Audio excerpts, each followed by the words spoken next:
webcast, so if there's any issues and people don't want to be webcast, please could you let me know. May I move now to item number 2, the emergency evacuation procedure. Thank you very much. When the continuous alarm bell sounds, you must evacuate the building by one of the designated exits and proceed to the named assembly point. The designated exits are signposted. Arrangements are in place for the safe evacuation of disabled people. Thank you very much. Item 3, apologies for absence and any substitutions. I've had apologies from Councillor Furrs, who's been substituted by Councillor Hounsell. Apologies from Councillor McPhee, who's been substituted by Councillor Hurst. Also, Councillor Mark Elliott may be late. Yes, thank you very much. Are there any declarations of interest? So any member who declares a disposable pecuniary interest on any of the items? Or otherwise? No? No declarations of interest. Item number 5, there is no urgent business agreed by the Chair. Item number 6, public and councillor statements. David Ledgwell is due to make a 3-minute statement and he's not here. So if we could move on then to the minutes of the 23rd of January, which was last week, and I understand that there are some amendments to be made. Yes, there's an addition from Councillor Hodge, who asked a question about the 100,000 reduction regarding drug prescribing children and young people. The officer responded explaining, so I'm just going to put another Q&A in if you're all happy with that. I think you've got another couple of things to say on the minutes as well, so what we'll do is bring them back to be signed at the March meeting. Okay, so we won't agree the minutes at the moment, and they will come back to be agreed next, I think it's the 13th of March is our next meeting. Great. In addition to the minutes, we have a summary of the comments and questions for the meeting on the 23rd of January, which included the budget. So that's been sent to every panel member. So are there any other amendments that anybody wants to make, or is everybody happy for those comments to go to Cabinet to be reviewed in March, I believe? So everybody's happy with that, so if we could have that summary sent to Cabinet, that would be great. Thank you very much for that. Item number 8, Business Change Hub Programme. So I'm going to invite Amanda George and Mark Higgins, one welcome, and I'm going to invite you to introduce the report. I think 2 of us are going to move so that we can actually see your presentation. Phones are not? That is. Oh, that one is? Okay, I'll lean this way.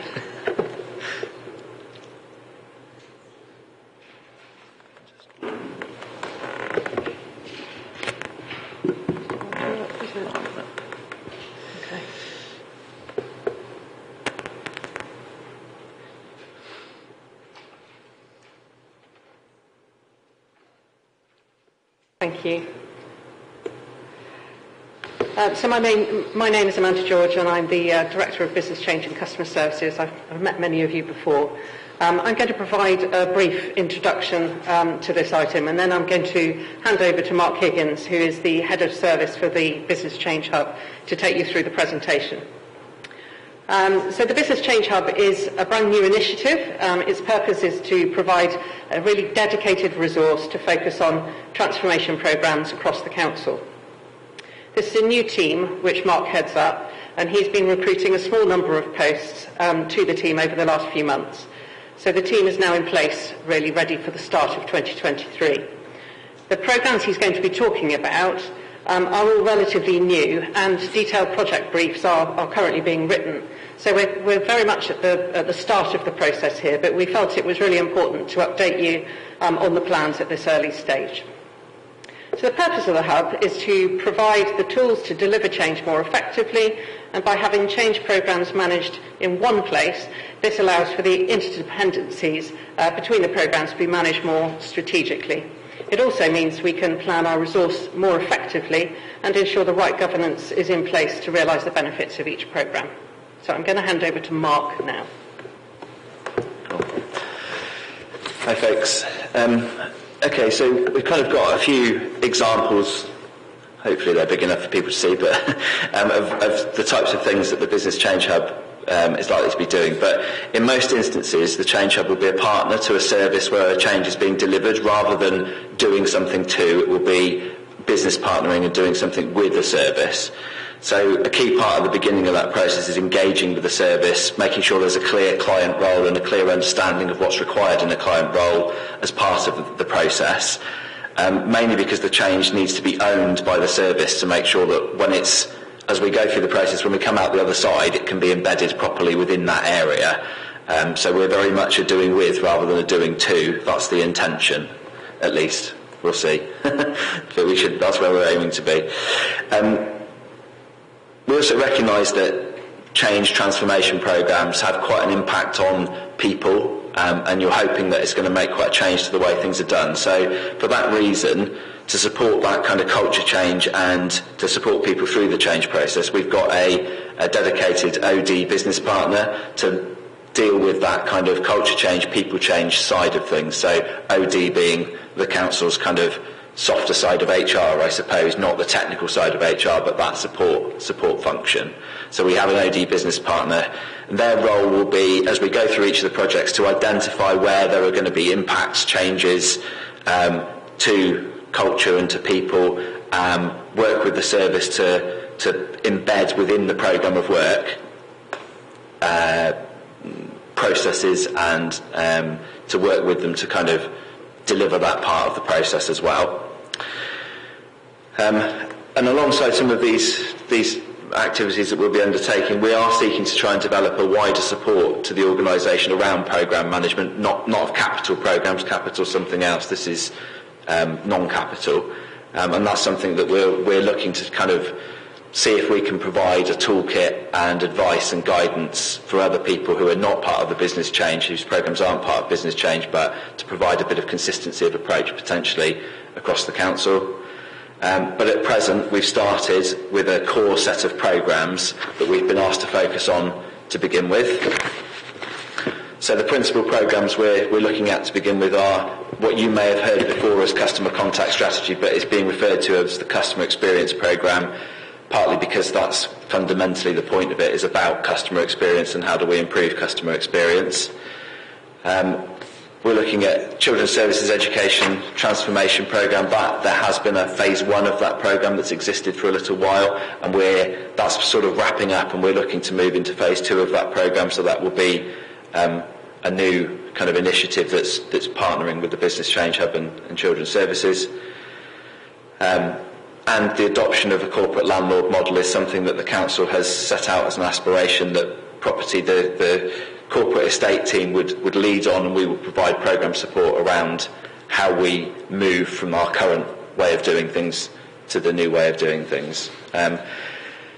For each of these kind of major programmes, we start out by undertaking a service review. So we look at the data that relates to the service, we try and map the systems and processes that are being used at the moment, draw together available user stakeholder feedback to try and get that understanding of the picture of how things are as they stand. We look to try and agree a series of outcomes for whatever that transformation programme might be with the key stakeholders, so we understand where we are, where are we trying to get to. We do a bit of an assessment of the as-is state with developing, using something from the Managing Successful Programmes kind of suite of documents, like a radar scoring model where a service is scored against a set of individual criteria. So you kind of get a picture of the as-is, you look for a target operating model as to where are we going, and some scores for that, so you can kind of track progress as you go through. And then, having done all that work, worked out where you're going, the programme of work is then developed from there, from that base position, and we map out how we're going to try and deliver that desired change transformation, and look at how we might develop some measures to kind of track our progress on that. So in terms of the customer experience programme, the main emphasis really is about providing a digital service in such a way that it is, for a lot of people, their preferred way of engaging with the council. And we recognise that for not everybody that will be their preferred way, and there are groups of people for very good reasons or certain issues that don't lend themselves well to that, but the aim is to remove the day-to-day stuff that can easily be dealt with through other channels, to free up the resource to be more dedicated where it needs to be for those kind of in-person contacts, because that will always be a requirement for us as a council to provide that type of service. So yeah, there are some outcomes up there about what we're trying to achieve with the customer experience programme. There are some particular principles that we're working to, and some particular pieces of work that are going on there. To just pick on a couple of them, there's a lot of work gone into a service review and redesign in the Highways Department over the last 9 months. And there are a number of changes which are currently in the beta stage of testing. The service design team use an agile model for project management, and so they do a discovery phase, alpha testing, beta testing, and then you go live. So we're kind of right now at the point where some of those changes are about to go live over the coming months. And those changes are designed to try and improve the customer experience for reporting a problem, the feedback loop for the customer once they have reported a problem, and this is linked to Fix My Street. And once the problem's been reported, to simplify some of the back office processes and communications that go on to try and speed up the end-to-end time for dealing with inquiries. And this is a piece of project work that's been carried out in response to feedback that has been received from a few different places about how that process was working. So some of the things that are being put in place are web forms, like I say, changes to the process, changes to the way that the team communicate, how they deal with case management to track more effectively the progress of an inquiry through finding out about it to something being done to resolution. So those processes are being updated and changed. Fairly major overhaul of some of the web pages to provide better information so that people can maybe find the answer to a query without having to make contact with the council, and that's based on quite a bit of research about what web pages were being used, what are people contacting the council about, so what information do people want to have that we can then put on the website to try and improve that process. Those forms and processes will improve the case management, as I said. So that's one aspect that's been kind of looked at in the customer experience. We're also been asked to look into telephony as a customer contact channel. So how does telephony work for the council if someone wants to phone the council to speak to somebody? And there's a service review piece going on in that area where we've kind of dived into the data that we've got from our existing phone systems, mobile phone providers, to understand where's the volume of calls coming in, why are people trying to contact us, what's the experience of people doing that, how can we look to improve the way that works.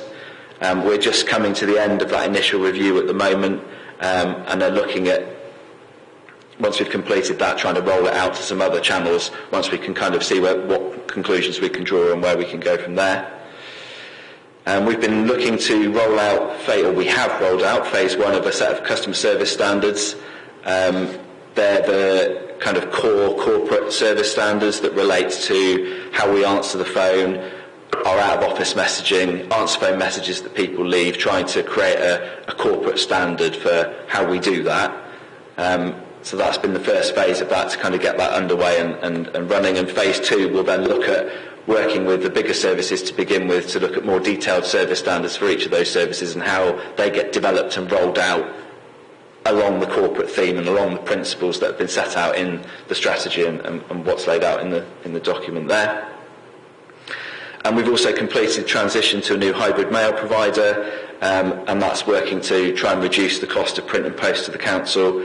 The first phase of existing users being transferred across is now complete, and that should provide a cheaper solution than the previous one. But phase 2 now, the next stage of that is looking at the business case for what other areas could be included in that, and is there a business case for including them to generate further savings as a result of that. So that's kind of a bit of a where we are, what we're looking at in terms of customer experience work stream at the moment.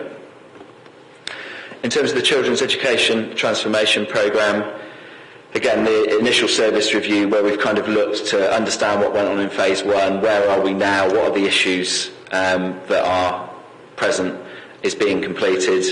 One of the things that's come out of that and that was identified as a project in phase 1 that wasn't ever completed as part of phase 1 was a particular piece of work around data and systems, and that's been identified as a key priority in this area.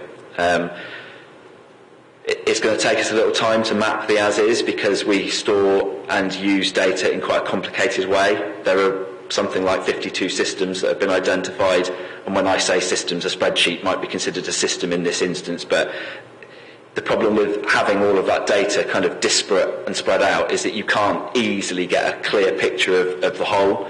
So there's quite a bit of work to map the as-is effectively and then look for solutions, ways to pull that together, have a more integrated approach to data so that you can have a better sort of business intelligence for that part of the council.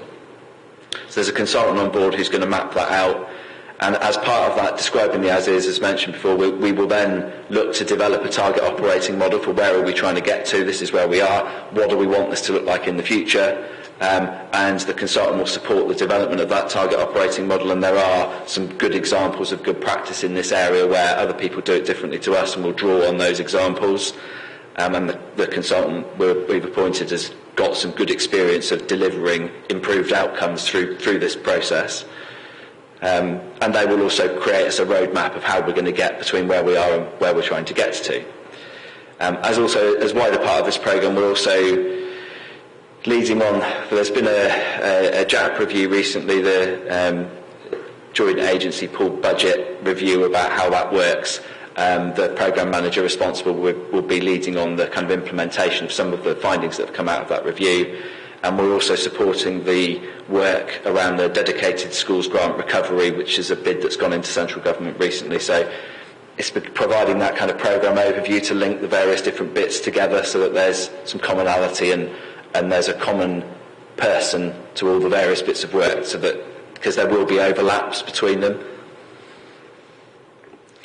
And this is just an example of how we're trying to look at taking something like the data and finance project, knowing that we need to look at the data infrastructure and improving that, developing that current state target operating model. Early help has been particularly identified as an area that might benefit from this kind of approach. We're trying to make better links between different bits of data, both internally and externally. We're trying to understand properly how we're going to get to where we're going to, develop some capabilities in there, understand the early help system better to produce a better grip on data, which will allow us to use data more effectively to forecast and target resources better, hopefully leading to some financial sustainability. So this type of approach of kind of mapping outputs, capabilities, outcomes is something we're trying to look at to give people an understanding of what we're trying to achieve with different projects, but we're at quite an early stage with using that at the moment. Mark, just remind me of that question. Target operating model. Thank you. That's okay. So it's just what will it look like in the future? If this is what it looks like now, how do we want it to be different as we go forwards? Where are we trying to get to? So corporate landlord models, the third piece of work that we've been asked to look at. We're at a very early stage with this.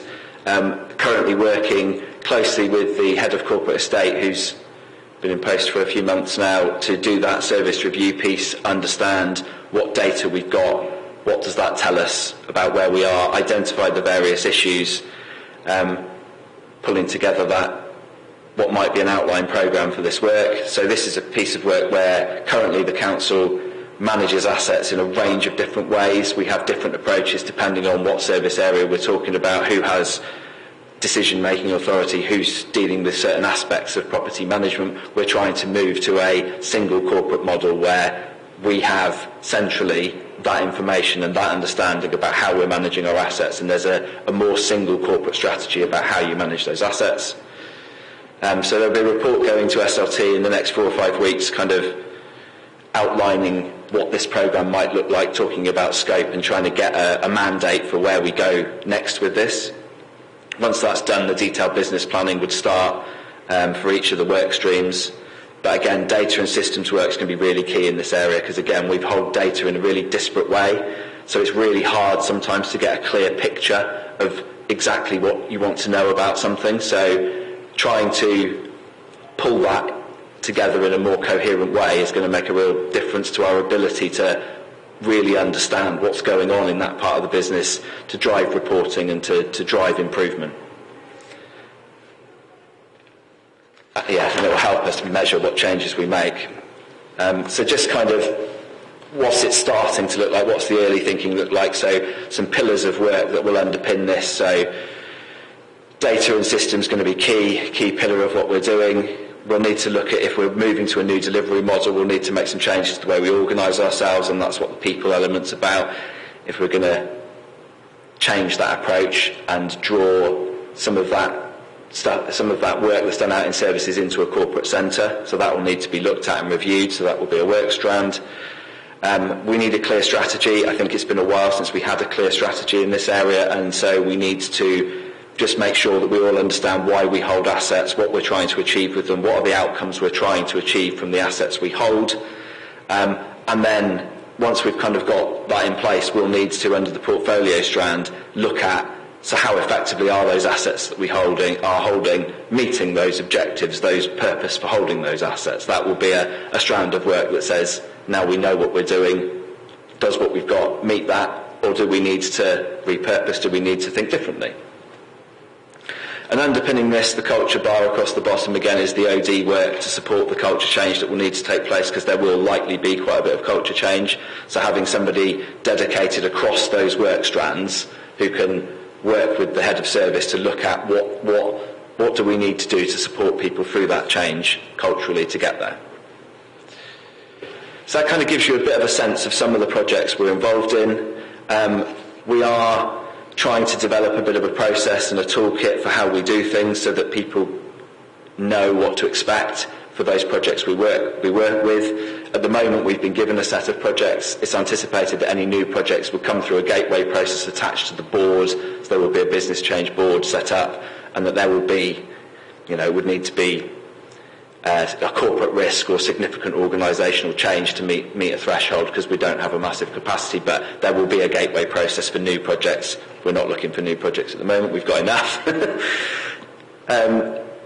But as I mentioned, the idea of the mapping the as-is and scoring the as-is, this is a tool we want to develop. So that tool looks at a service under a number of lenses. So it looks at what are the processes that are being used in that service, what's the culture like, how effective is the culture within that service at the moment, what's the organisation like, what's the staffing structure, are there clear roles and responsibilities, do they have the competencies that are needed to do the things that they want to do, what's the technology like in that service area, what's the physical infrastructure like, do they have the buildings, equipment that they need, what's the information and data like, and that's often a really, really key part of this. And what's the knowledge and learning like when they need to move to something new? How effective are they at taking that process on board, at learning, at rolling out learning? So those are each kind of scored as an as-is state, and it produces a neat radar diagram where each score is sort of on a point. And then in conjunction with the head of service, you create your target operating model, your future state, where are we going? That's then mapped on the radar, and you can then track your progress as to where you started from, hopefully where you've got to, and that's one of the metrics we'll use to kind of look at how effective have we been in delivering the change, is whether we're able to shift those scores as we move through. Each project will also have its own dashboard that will include specific measures. We are developing a performance dashboard. To give you an example, because Highways project is a bit more well developed and we're coming towards that live stage, some of the measures that are being looked at there are around user satisfaction, and how do we create a good measure around user satisfaction to test whether where we've gone from to where we've gone to has made an impact on that. And so there's some survey work being looked at. It's looking at contact volumes. So we were getting a huge amount of email contacts come through, and we've tried to reduce that through various different forms, so we need to measure whether that's been successful or not. We're looking to measure first-time accuracy in dealing with issues. How often have we not been able to resolve something the first time of asking and somebody's had to come back and chase? Time saved by the new processes, which is something we anticipate. One of the challenges in the service area was how overwhelmed they were with the volume of contact and information coming in. So the new processes hope to reduce that, to give them back some time to be able to have the space and bandwidth to deal with the issues effectively. And the speed of end-to-end completion of an inquiry will be measured so that we can see whether we are managing to shorten the amount of time it takes. So, like I say, each project will have its own dashboard of measures. That's an example of what it might look like in highways. So that gives you a whistle-stop tour of where we are and what's going on. So, yeah, open to any questions.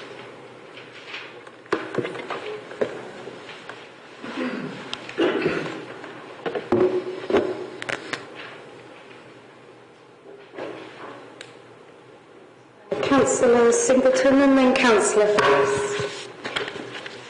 Well, thanks very much for that. A really interesting exposition. I was just wondering about the customer experience work stream.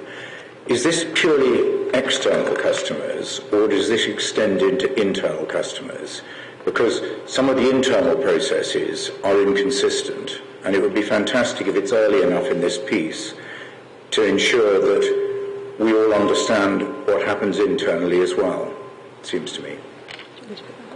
Yes, so we are introducing a set of customer service standards at the moment, which Mark referred to, which the basic ones are how you answer the phone, how you respond to an email, how you put your out of office on. But we will be going through different phases of that, so that it absolutely does include the internal customer experience as well. I think we're not as consistent as we could be at the moment with how we deal with inquiries that come in. So it kind of crosses over both really external and internal, the work that we're doing. So yes, we're very much focused on improving those internal procedures as well. Yeah, and I think there's something around case management as well, how we deal with case management, i.e. when a query comes in, and it's not just the one team that the queries come into that needs to respond to it. How do we manage that process of internal communication, external communication as a piece of work, I think is an interesting thing to explore. Yeah, and a very good example of that is the work that we've done in highways, where when the highways service desk get a query coming in, or we get a query coming in via Council Connect, the two areas of the business need to talk to one another to find out the answer. And so as part of this programme of work that we've been doing, we've put a process in place using Microsoft Teams for a Teams chat channel between the two service areas, so that the Council Connect staff get information very quickly from the highways team and can respond to the customer instantly, rather than having to send an email and wait for the highways team to respond. So that's been working well, and it certainly looks like a possible blueprint of what we can do elsewhere. Councillor Hurst. Thank you, Chair, and thank you for the presentation. I've sort of had experience of programme management offices type and model, which I guess is what this is in the NHS. And so my question broadly is, well, one is around how are we going to measure is it successful or not successful as an enterprise as a whole rather than the individual projects. And I guess there's a balance always to be had around having good, robust processes and then having a bureaucracy where you have to fill in PIDs and risk management matrix and map. And so how are we making sure that we kind of are making the input from the office or the change hub proportionate to the project, and that we're not actually then creating another industry in filling in PIDs and risk management systems, and actually we might change the way we do things and we might standardise it, but we may not actually be doing it any more efficiently. We're just doing it inefficiently all the same way. Yeah, I think it's a good question, and we've deliberately avoided calling ourselves a programme office because that comes with connotations of people have ideas about what a programme office is, and we're trying to avoid becoming a big entity and industry in itself. We're not a big unit, and we haven't got lots and lots of people, so we don't have the capacity to try and create an industry in doing this. So I think the approach we've sort of taken so far has been, there are a number of different project management tools and approaches that exist out there.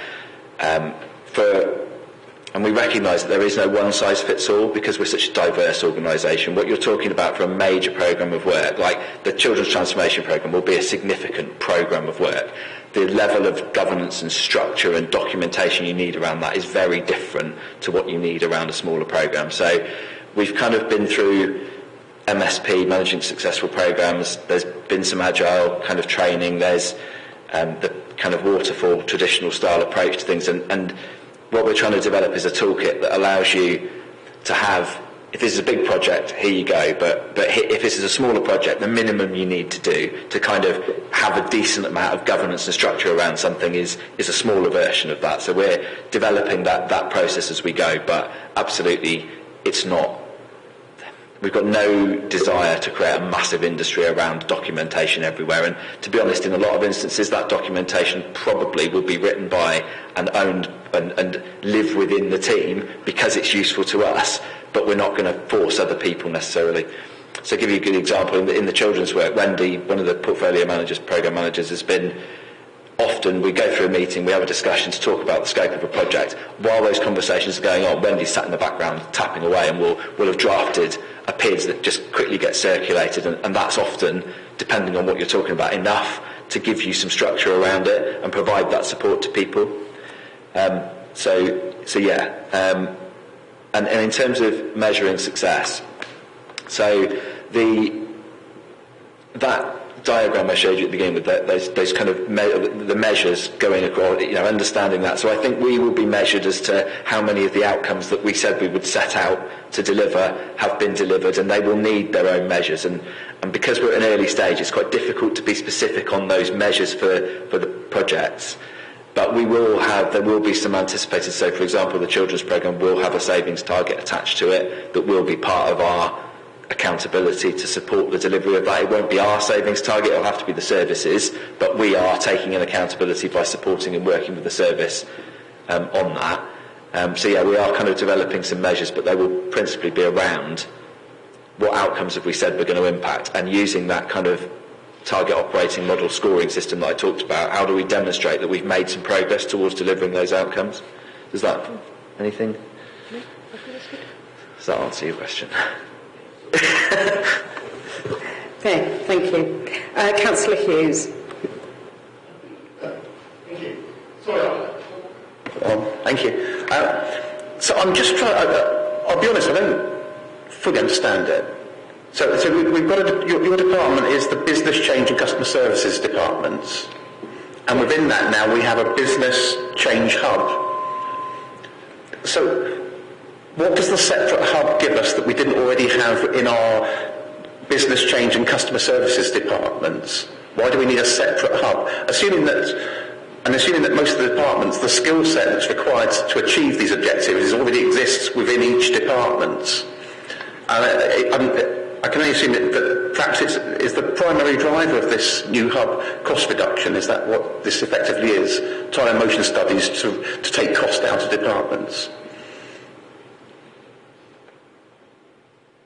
So my portfolio was set up as part of a restructure back in May 2021, and the Directorate of Business Change and Customer Services was put together at that point, and it has taken a while to get some funding to enable the business change side of my portfolio to have some staff. So on the one side, I've got a business change team with Mark now as the head of service, and we've got a handful of people as portfolio managers, BOD business partner that Mark talked about, and a project coordinator within that side of my directorate. The other part of my directorate is customer services and libraries. So I manage the sort of customer contact side, I guess, of the council, the corporate customer contact side of the council.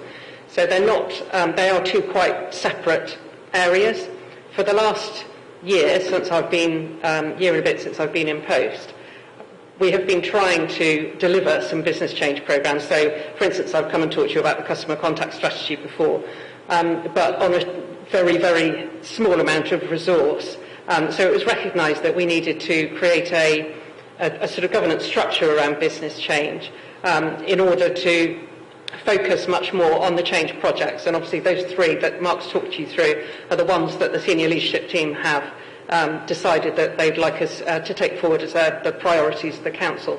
So now we do have some resource within the business change side. The structure is to create a business change hub, which is essentially sort of partners, works as a business partner with the services in order to deliver change. And that change might be improving outcomes, which is our primary focus has always been to improve outcomes for our communities and our residents.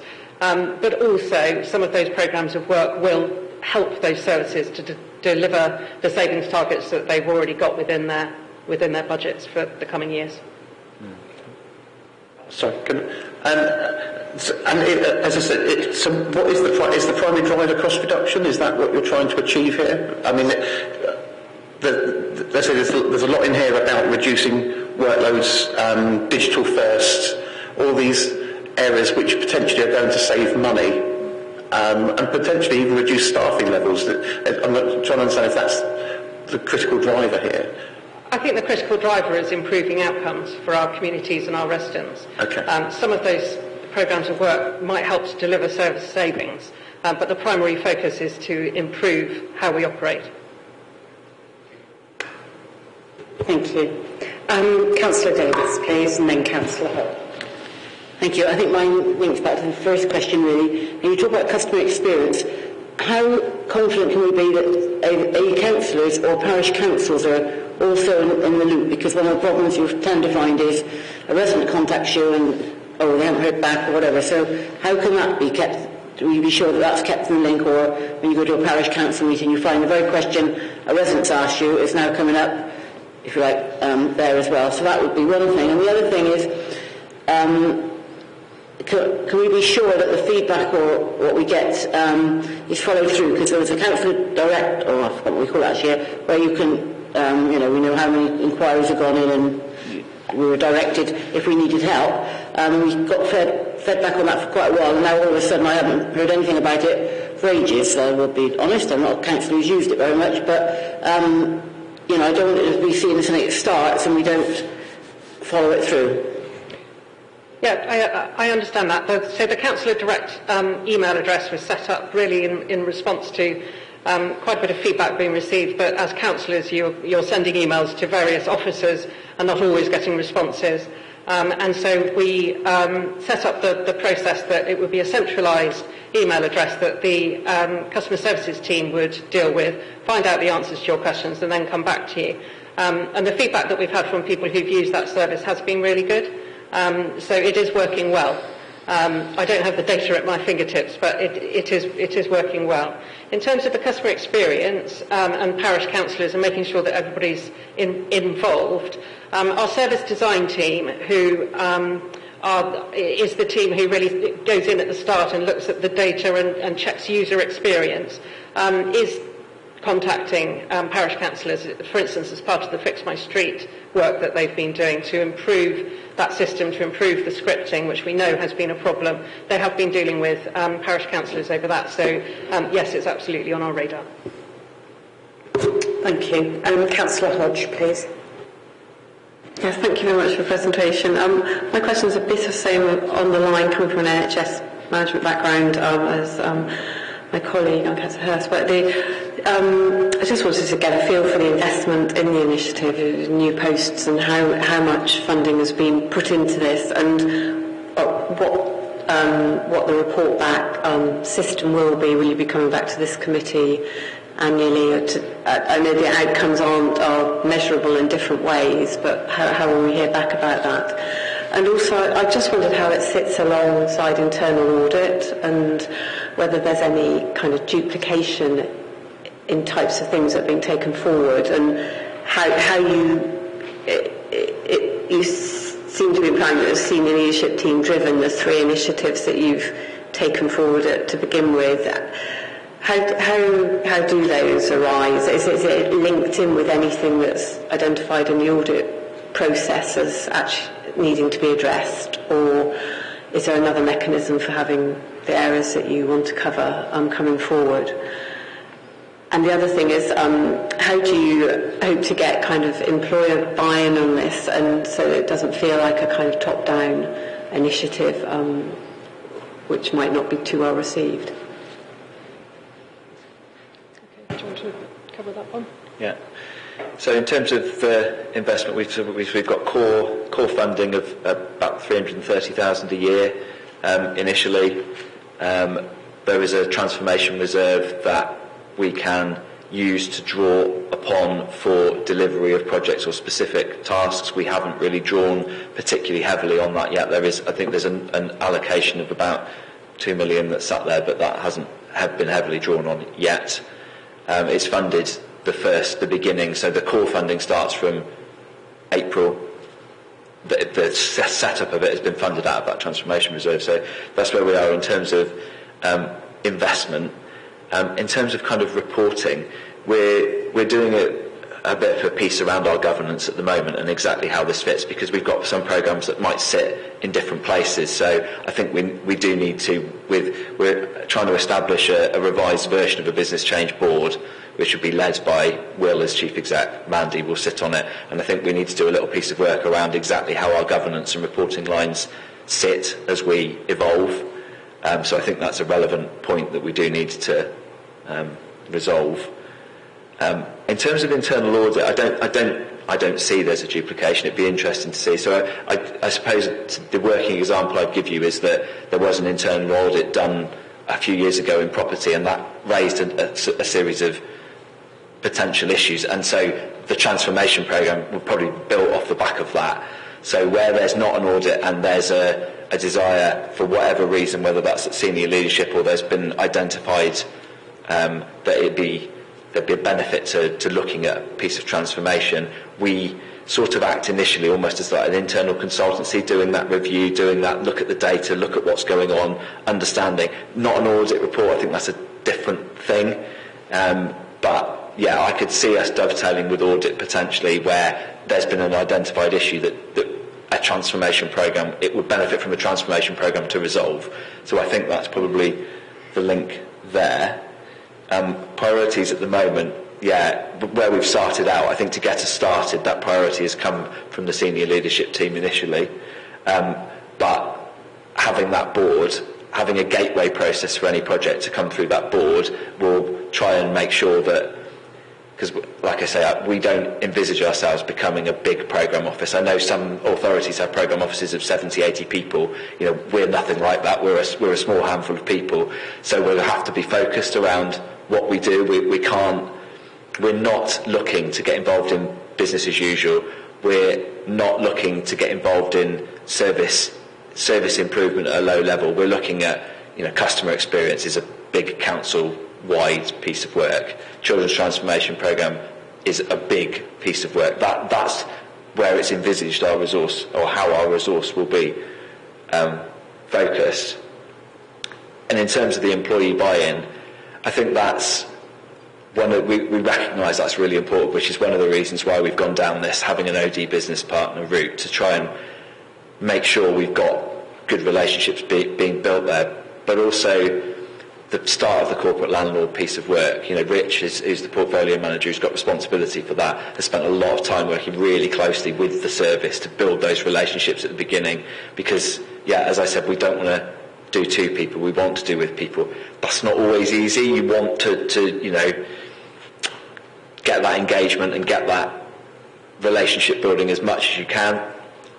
I dare say at some point we'll come across a situation where there might need to be a bit more directive given, but that's always the first intention, and to make sure that wherever the programme of work is being put in place, you've got that culture change, people strand of work that the OD business partner is responsible for making sure is not being lost. Councillor Hansel, then Councillor Singleton. Thank you. I don't want to sort of labour the point that Councillor Davis was making, but if I can just use one example to illustrate. Prior to Christmas, Baines commissioned a large number of surveys in 100 plus locations where cameras were set up to monitor junctions and so on, to gather information ahead of the next local plan. Now, I can imagine that there were well over 100 phone calls or emails to Baines from members of the public saying, why have cameras suddenly appeared in my street? Obviously, it would be concerning. Sorry to interrupt. There's a bit of feedback. Do you mind turning off your speaker? Thank you so much. Now, when I queried it, this is just an extract from an email from the officer who I've got no complaint with, but it says there's no need for anyone to be concerned. It's just business as usual for Baines. If parish councillors or ward councillors have any issues, they're more than happy for them to contact me.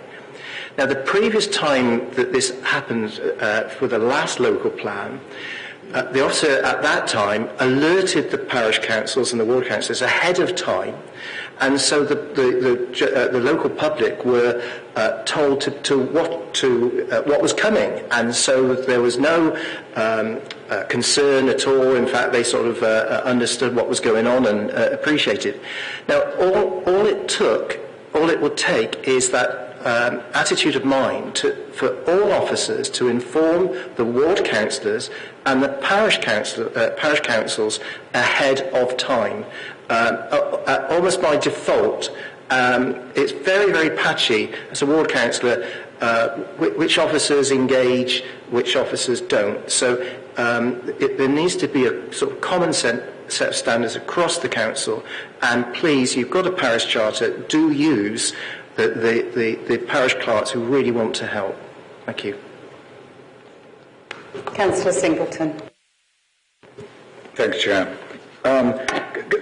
Could I go to the corporate landlord model? Because it's not a phrase I've come across before, and I'd be really interested to hear how we define it and how far the work may go. For example, anecdotally, in a sort of disorganised or disparate system, you can overpay for small works and things like that because different people go out and contract different things. Will your work encompass being able to recommend perhaps bringing on board our own small works team again in order to achieve economic savings? Thanks. That's something that will be picked up and looked at. But so at the moment we do commission works in multiple places, and that isn't a particularly efficient way of doing things. So part of the principle of corporate landlord is that works are commissioned by a single works team. Now, we're not going to get there quickly because it's going to take a little bit of a time to build the capacity and the skills, but certainly one of the things that we would be looking at as a value for money exercise as you go through a process like that is, as that team expands, what's the business case for having that internally versus contracting it out, and that would be assessed as part of the development of the business case in that area. Sorry, could I just follow up on how you define a corporate landlord model? So I'm going to preface this by saying I'm not the subject matter expert, I'm the programme support, but the principle is that, like I say, at the moment we have multiple different ways of how we manage assets. So heritage services, for example, take quite a hands-on role in how they manage their assets. Waste services may be a bit less hands-on than heritage, and then you might have another service that literally just devolves all of its responsibility for how the assets managed to the corporate team. And when you have lots of different approaches, it's difficult to have that clarity over what condition are all of our assets in. Do we have a strategy about how we're going to manage the conditions of all our assets? Are we using all of our assets in the most efficient and effective way to deliver an agreed set of outcomes? So the principle is bringing the management overview and the strategy for how assets are managed into one place, and managing those assets from a core team rather than in lots of different ways, lots of different approaches to different standards. Councillor Dugard. Yeah, I get it now. I didn't when I first read the presentation, but I learned about 50% more when you gave the presentation, and the answer to Councillor Singleton explained. So let me just develop that a bit more. I wouldn't call it that. It's got negative connotations, but I understand what you're trying to do. I mean, is this a Baines invention, corporate land? It's out there, is it? Right, it's just my ignorance in that case. All right, where are we on the journey? You must have done, Mark, you of all people must have done some benchmarking. I mean, is this, where do we rate with other unitary authorities of roughly our size? Do you think we're a bit behind the game there, a bit ahead of the game, or are we about average on where we should be on this? Obviously, we need to do it, there's no doubt about that, and you very articulately put the case why we need to do it. And I do get what the corporate landlord model is now, but where would you say we are on your benchmarking exercise?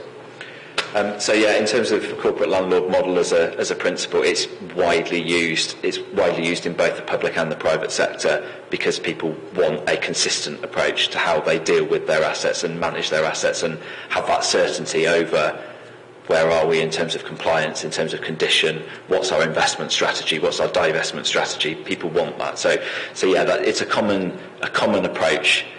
We are quite far away from that, I would suggest, at the moment. We've got quite a bit of work to do to get there. We have quite disparate approaches to how we do it. That's not necessarily to say that individually what people are doing is necessarily bad, but it's quite a long way from that principle of managing everything in one way. And I think we've probably got a little bit of a way to go in terms of having a clear strategy for why, really being clear about why we hold our assets. What is the purpose we're trying to deliver? We're a local authority. We don't hold assets for the sake of it. We hold assets for purposes. Is that for community use? Is that because there's a commercial value to it? Is it because we deliver services from it? And I think we need to be clear about what are our reasons for holding assets and to review our assets against that. And I think we've got a bit of work to do there to be clear, because then that understanding will drive the process towards a corporate landlord model and a corporate approach to managing our assets. Yeah, and I think this is where systems can help in the culture. After nearly 4 years as a councillor, I'm sure other councillors feel this, that there is a bit of silos within silos in certain departments. Not always the case. No. And it's quite interesting in a business setting where I've inherited that before with acquisitions. You've usually ended up having to put the systems in, and I'm afraid that senior leadership team or whatever change some of the people because they've been too embedded in it. So I think some of the other questions about the culture, and you carried that off in your presentation, are going to be very key in the fact you need to put the systems in place to change the culture, which will then give the outcomes that we're after. I understand the sequence now. Thanks for the explanation. Thank you. I can ask my question. Actually, I just wanted a little bit of clarity around the objectives, if I may. So, Amanda, you mentioned actually one of the overriding drivers was the customer experience and to make sure that that was the best it could be. And I'm right also in thinking that there would be efficiencies. You're going to engage with different departments over those transformational projects because they're big, obviously, and it's easy to miss somebody out, and then that has an impact and potentially a cost. And also going back to your point about the corporate landlord model, if you have that data, it would be easier then to change the strategy because you've got that base data, and then falling out of potentially those three issues, so customer experience, efficiencies, and potentially changing strategy and the flexibility that may go with that, then you may find the cost, any cost reductions falling out of those. Is that a reasonable summary, or have I got it completely wrong? No, I think it's a very reasonable summary. In terms of the work that we're doing in the customer experience programme, but the primary driver, as I've said, is about improving outcomes for our residents and for our communities, getting much more efficient at the way that we deal with inquiries and queries, and adopting, where possible, a digital-first approach so that we are modernising the way that we deliver our services, which then frees up the staff that we've got face-to-face to deal with our more vulnerable communities and also the more complex queries. So the primary driver around all of that work is to improve outcomes. But where we see that we might be able to make some efficiencies and savings, like for instance, as Mark talked about, the hybrid mail system that we're putting in, which essentially is a much better and more efficient and least costly way of sending mail out to our residents, then absolutely that will form part of the initial project brief around all of those programmes of work. I think we've... Thank you very much for that. Sorry. Sorry, the way we've been asked to look at it, or where we're sort of trying to look at it, is how do we achieve the outcomes we've been set to achieve, and then how do we achieve those outcomes as cheaply as we can achieve them, not how do we get the cheapest outcome, and then how do we make it better. It's that way round, I suppose. Thank you for the clarity around that. Any other questions? Thank you very much for the presentation, very enlightening. Thank you. Lots of questions there as well. Thank you. We're going to move on now to item number 9, which is the Somer Valley Enterprise Zone. So can I invite Richard to introduce the report, please? Thank you. Thank you. Just to introduce myself, I'm Richard Holden. I'm the Operations Manager for part of the Somer Valley Enterprise Zone. I'm here this evening with Ella Thomas, who is the Assistant Development Officer on the project. We have already circulated a paper, which I'm hoping that members will have had a chance to review. That paper sets out the strategic and economic reasons for the intervention for Somer Valley. What I wanted to do today, very quickly, with a very short number of slides, is just bring you up to date with where we are with Somer Valley Enterprise Zone and the local development order, the submission of that local development order, and our next steps. What I should say, first of all, is that with Somer Valley Enterprise Zone, which is a programme of activity which has been running for a good number of years in the council, we are at the end of the beginning, so to speak. It's taken us a good period of time to get there, but that's where we are, essentially at the end of the beginning, by setting the policy context for how development on the enterprise zone can come forward. This plan, which I'm sorry is rather small, but it demonstrates the red line area that's been submitted with the local development order. The local development order is essentially a planning framework for how development on the enterprise zone can come forward. And it's the LDO has been developed because the land of the enterprise zone, which is set just to the west of Midsummer Norton, is in 5 different ownerships. The council don't own the land at the moment. The land has been allocated since 2007 through the local plan. But the landowners have not been able to come forward and bring the land forward themselves. And that's predominantly because the cost of the enabling works to deliver the enterprise zone are, for the private sector, quite cost prohibitive. And it's the reason why the enterprise zone allocation was set, and why the council has been stepping in to promote the land. So the purpose of the council's intervention has been to promote essentially a planning framework to deliver the enterprise zone, and that's what's led to what is called the local development order. So what are the reasons for the intervention? Why do we need to develop this enterprise zone in this location? Essentially, there are a number of key priorities. One is to provide new jobs for local people in the Somer Valley. The enterprise zone will look to deliver approximately 1,300 new jobs once it gets to a steady state position over its lifetime. It's also to reduce the amount of out-commuting from the Somer Valley. Because of the limited number of jobs, but the inability to grow the number of jobs in the Somer Valley, a lot of people are commuting outside of the Somer Valley. They go to Bath, to Bristol, to other locations in the immediate surroundings. And part of the reason and part of the intervention with the enterprise zone keeps those jobs locally in the Somer Valley, helps to lower carbon emissions and reduce the amount of congestion in the Somer Valley. It's also about encouraging business and employment growth by providing new commercial and industrial floor space in the Somer Valley. Over about the last 10 years, so there was an economic evidence base developed back end of last year to help support the new economic strategy for the council.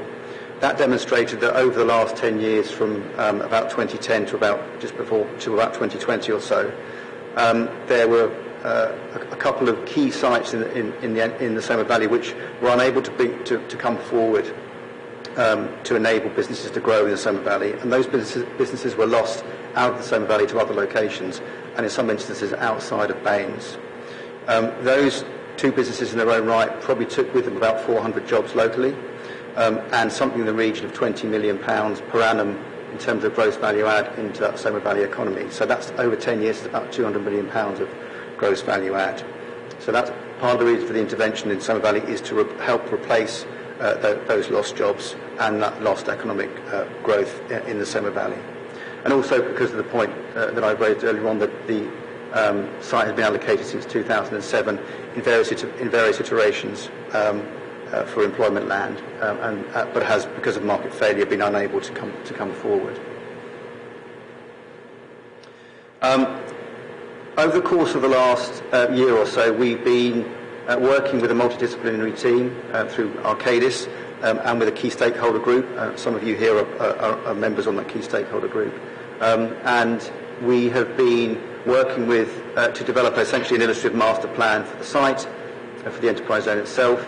And we brought that forward, that illustrative master plan, to an informal engagement process in 2022. That ran for a period of about 6 weeks, where we asked the public for feedback on the proposed development, particularly around materials and the green infrastructure and active travel mechanisms.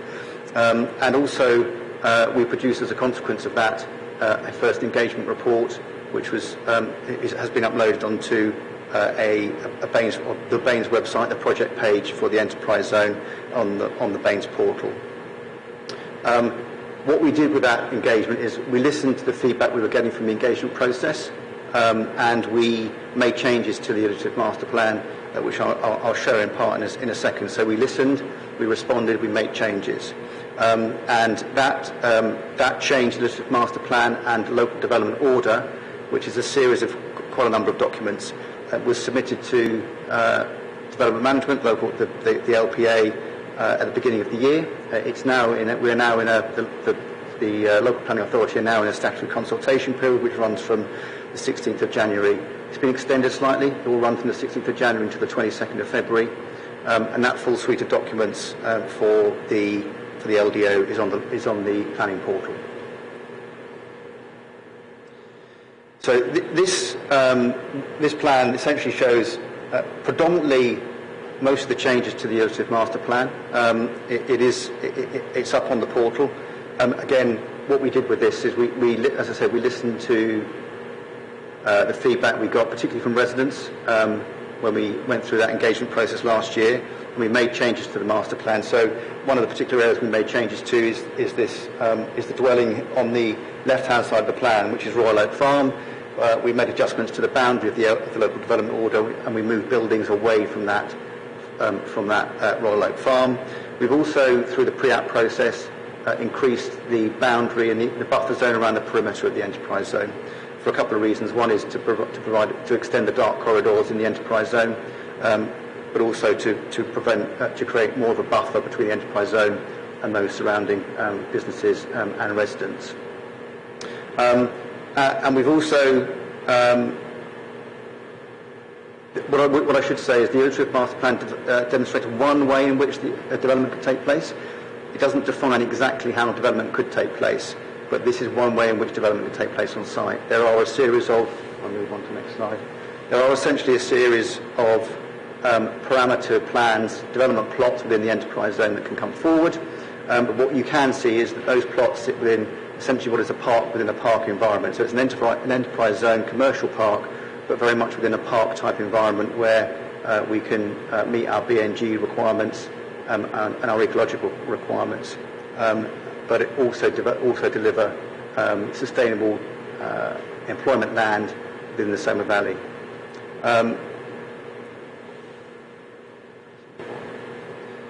And this slide essentially shows it's a maximum heights diagram. So we've worked very closely with the key stakeholder group and with the local planning authority through landscape visual impact assessments to make sure the impact of the site in terms of the heights of buildings doesn't create any detriment to generally within the Severn Valley area, and we've done that by limiting the heights, the eaves heights of a number of the buildings, but also keeping the main ridge heights of buildings to a limited nature as well. So that's kind of essentially a very quick fly through of where we got to with the local development order. In terms of the next steps, the statutory consultation ends on the 22nd of February. We're taking then, subject to the feedback from the statutory consultation and statutory consultees, we will then take a paper through to Cabinet on the 9th of March for a resolution to adopt the LDO, subject of course to, that is subject to Development Management submitting alongside that paper a report that accepts the LDO.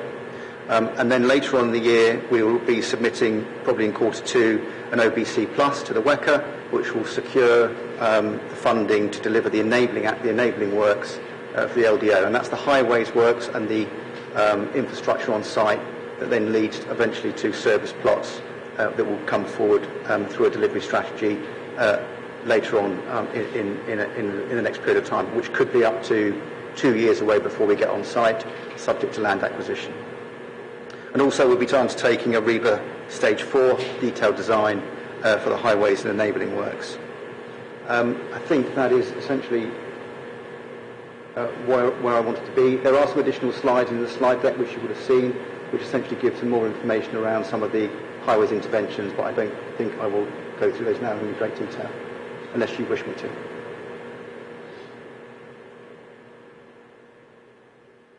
Yep. I think we've had the pack, so I think we've been through those slides. So open it up to the panel for any questions. Councillor Hurst. Thank you, Chair. I'll ask a couple of questions. So in the detail, there was talk about road infrastructure, and in particular, I was interested in the road infrastructure to the east of the development. So there was talk about, or there was questions about a 367, 37 link to try and, I'm assuming, to avoid blighting sort of the North Road, Midsummer Norton area with quite a high volume, I'm assuming, of vehicles, particularly coming from the warehousing stuff and the stuff. So I wanted to kind of get the reflection on how we're going to manage that traffic impact for Midsummer Norton in particular, and how we're going to make sure that the infrastructure plan is making sure that we're not then diverting quite significant traffic into already a very congested North Road going down into Radstock area. So that was my first question, and then my second question was, in the table in the paper, there was a section 15 on page 44, which was setting out conditions and all of that. For section 15, there was a bit around noise, and it just says to be confirmed. So I was wondering whether you got any more information about noise and how we're going to kind of manage the impact of noise to then neighbours and beyond. Thank you, Councillor. So just talking about the road infrastructure generally, we've been working with Arcadis, who are the multidisciplinary team. They've done a huge amount of traffic modelling over the course. They've used a number of sets of data. So they used data that was developed in advance before the pandemic. That data was actually generated and secured by Baines Highways itself. So there was a whole raft of data and road traffic counts that were taken before we went into the pandemic period. Since then, Arcadis have also undertaken new counts on the highways network. They had a really extensive modelling exercise. I haven't got the plan here, but we had the main A362 and also the A367 running up to towards Bath, and about 42 other side roads were assessed during the course of that modelling piece.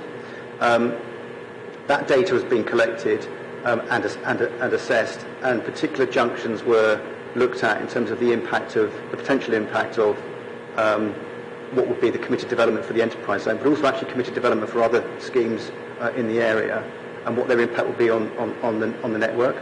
What that identified was that there are about 3 or 4 key areas that we need to consider in terms of mitigations. on the highway network. One of those, if I start over in the east, which is the double mini roundabout in Radstock, so that was assessed and reviewed. It's not determined that there's any physical requirement to change that double mini roundabout as a consequence of the additional traffic that will be brought by the enterprise zone. But what is the likely intervention there is a changing in the sequencing of some of the pedestrian lights to ensure the traffic flows rather better. That also aligns itself quite neatly with work which the WEC are undertaking through the CRSTS programme of activity. If I then come back towards the west, you get the junction at the top of Station Road and the High Road. That roundabout itself is actually quite constrained, and there's very little that can be done in terms of adjusting that physically. The team did look at that in quite a lot of detail, and there was consideration about potentially moving the pedestrian crossing that sits just to the east of that roundabout, slightly further away. And that's actually, in many ways, a lot of the congestion in that location is in peak hours is caused as a consequence of that crossing and people pressing the button and crossing the road. It was felt that there wasn't a need actually to adjust the sequencing on that particular crossing. So in terms of physicality on that development, it's quite difficult to make on that roundabout. It's quite difficult to change it, and the sequencing of the crossing doesn't actually help in terms of improving flows, particularly through there. But it wasn't seen that there's any great impact in that location. Coming back towards Stickett Mead roundabout, which is probably well known to a lot of people.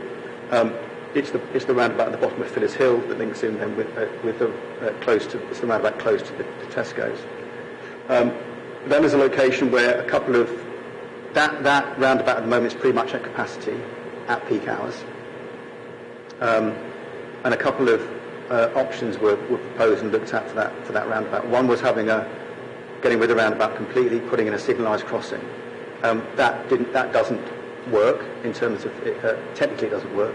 I'm not a highways designer, but I'm told that technically it doesn't work. The proposed mitigation there is essentially that kidney-shaped roundabout, which I think if I move this on slightly,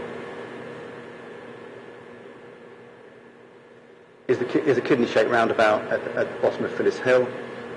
What that does actually is improves of traffic flows. It particularly improves traffic flows running up to the north. And the modelling that's being done on that mitigation, which we've taken through, by the way, through Highways Development Management as well, the modelling of that roundabout suggests actually that it will improve capacity in that location to take account of the enterprise zone itself, any traffic from the enterprise zone, as well as committed development that's already in the locality. So that's probably the most one of the two major locations where an improvement is proposed. The other then, if I just go back, sorry, as part of the enterprise zone itself, we're looking to undo the bottleneck that is the S-bend at the southern side of the enterprise zone, introduce a new roundabout, which gives access, improves the flow of traffic through the A362, and provides the access into the enterprise zone itself. And then lastly, we're looking also at what's called the Sunnyside pinch point, towards Farrington Gurney, where we're looking to increase the road width there to add back in a lane of traffic, a lane that was taken out some time ago when the parking lane was put in along the front of Sunnyside cottages.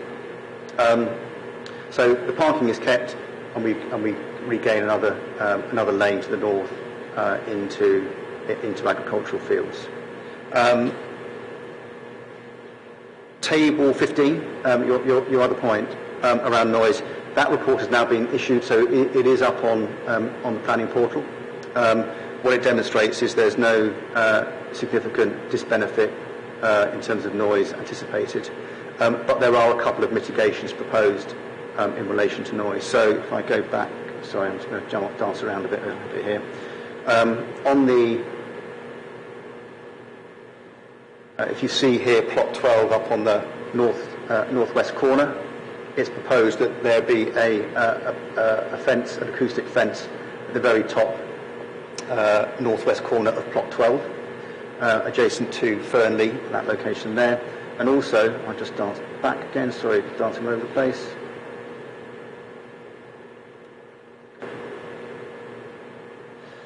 also to the A36, so the eastern arm of the A362 on the southern side of the A362. It's proposed there's an acoustic fence on that side.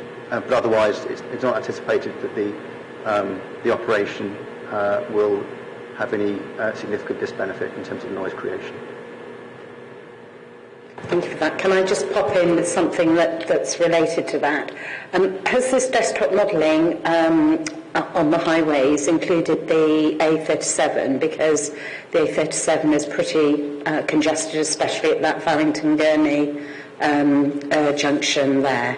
So I'd be interested to know if that modelling has been done. It goes beyond desktop modelling, so actually there have been physical counts taking place, and it does include the A37 as well. So we've looked particularly, there was at the very early part of the project, it was anticipated there may need to be a mitigation at the junction of the A37 and the A367 at Farrington-Gurney. Having looked at the traffic modelling and the counts that have taken place in that location, it's not deemed that any additional physical changes are required in that location. Potentially a slight change to the sequencing of lights at peak hours. I know the traffic can get backed up in that area. Thank you very much for that. Councillor Hughes.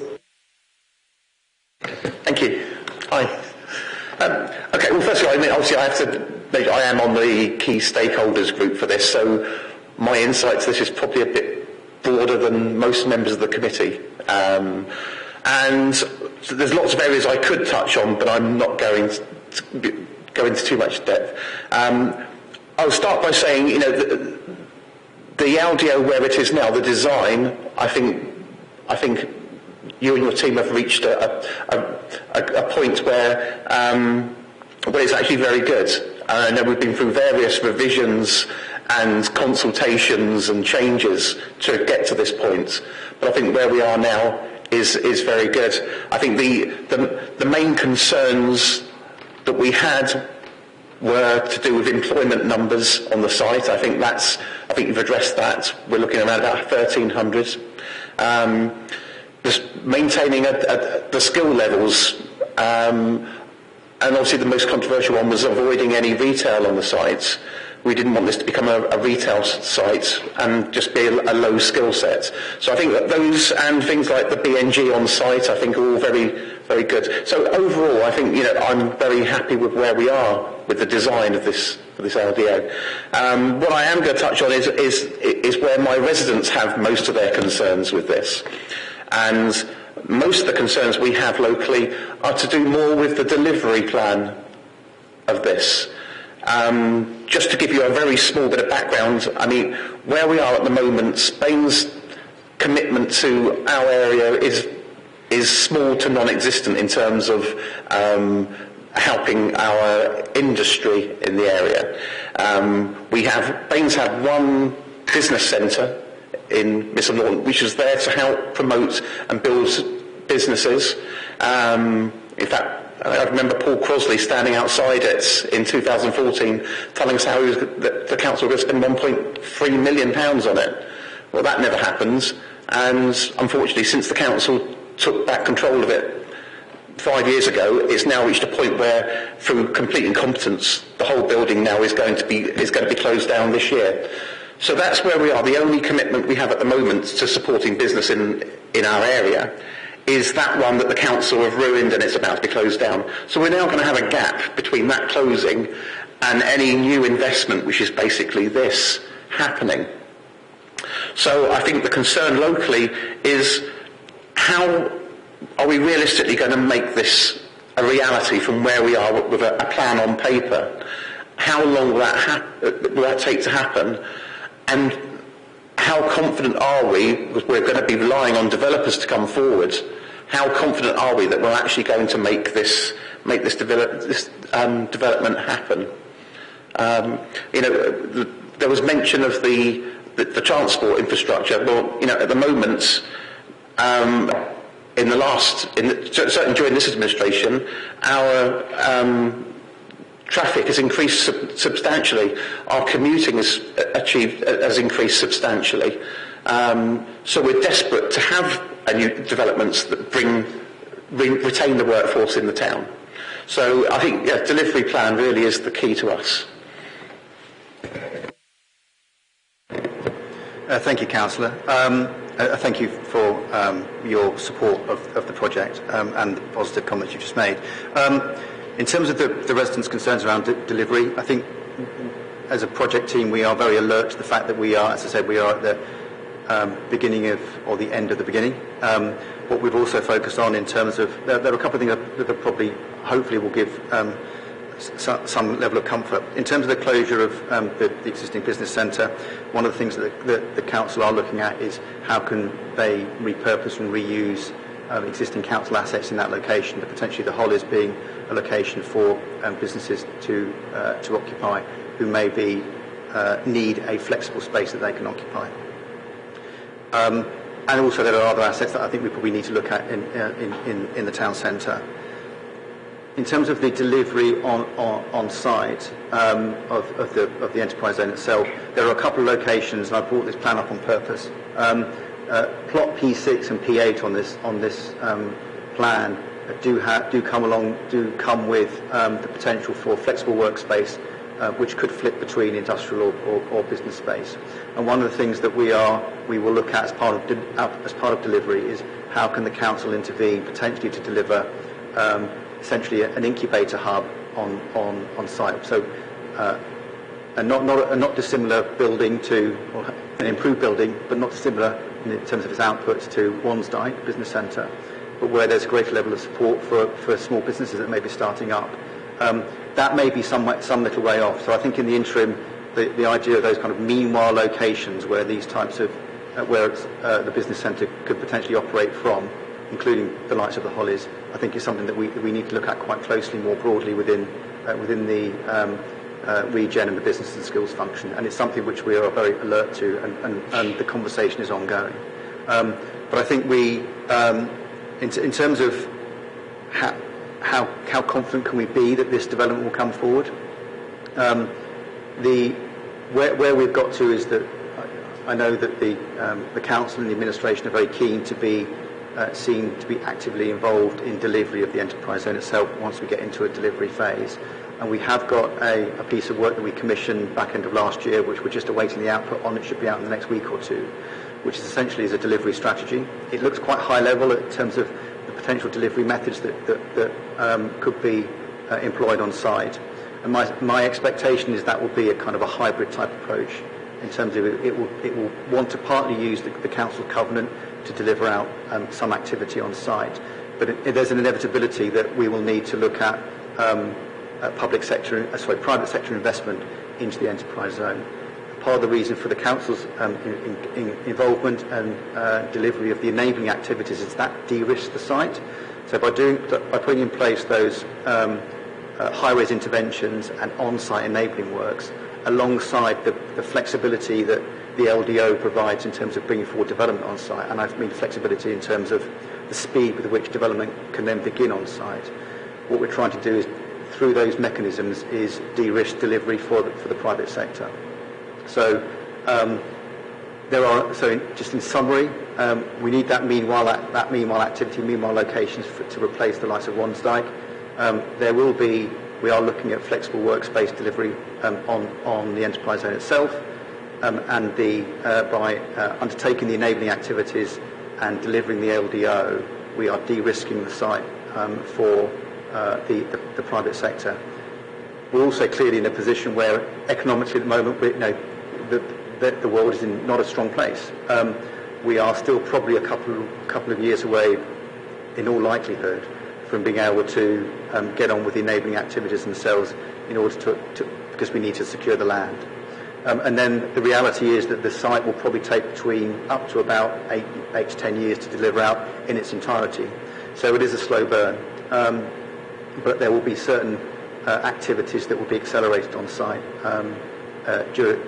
in the early, as quickly as possible after the enabling works are undertaken. We'll be looking to bring forward plots for delivery. We haven't yet got a defined strategy for which plots will come forward, but that's part of the activity that will come out of the delivery strategy piece that we're hoping that will come through in the next couple of weeks. think it's I'm just trying to clarify this, because obviously, I mean, this has been on the cards for 15 years already. We're looking at another 10 years, potentially or more, before it's fully delivered, and so we don't envisage anything being operational on this site for 3 or 4 years, 5 years. When do we think, what's your best guess at when we'll actually have at least one unit open on the site and actually functional? I think that's what we are looking to achieve. So as we bring forward the delivery strategy, what we'll be looking to achieve is undertake the enabling works and bring forward plot delivery at the same time. So that won't be all the plots. It will be subject to internal business case. It will be I don't know, 2 or 3 plots probably at any one time. But we don't want this to be a linear process. So we don't want to have to. We don't want to go through the process of delivering the enabling works and then delivering the plots themselves. So I think there will be a sequencing program that will need to be delivered, which will be as the enabling works themselves come forward and the highways works are delivered and the estate roads put in place. We're also looking to bring forward plots for delivery at the same time.